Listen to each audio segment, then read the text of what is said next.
Tiragalo e tlhalositswe jaaka e neng e sa solofelwa mo Afrika Borwa se ke jaaka fa mopresidente wa maloba Jacob Zuma a na tsewa ko legaeng la gagwe kwa Nkandla a isiwa kwa setheong sa kgopololo sa Estcourt kwa KwaZulu-Natal ka molaotheo wa go nyatsa taelo ya kgotlhatshekelo.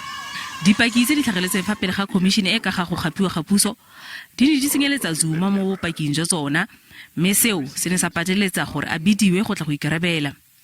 Go le jalo Zuma o ne a gana nnang go tlhagelela fa pele ga khomishene. Seo se ne sa baka gore a tshwarwe ngwaga ka yona nako e. Mosekasiki a le mongwe wa tsa semolao a re kgotlatshekelo ya molaotheo e tshwanetse go tsaya tshweetso e gagametseng go totobatsa seabe sa dikgotlatshekelo mo nageng.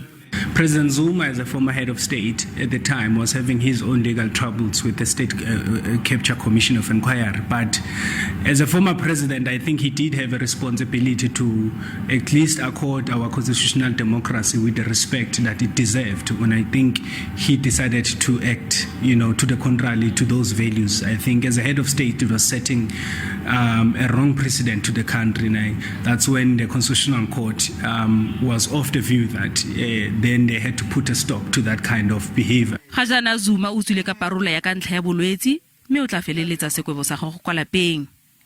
Go le jalo potso ke gore a puso e tsere tshweetso e siameng go monela parola ya ka ntlha ya bolwetsi. That decision itself, it showed one of the flaws that our democracy has, in terms of the political influence that is then used to advance certain political interest, and you find that these irregular processes are undertaken just to protect or shield and done as a favor for another political figure.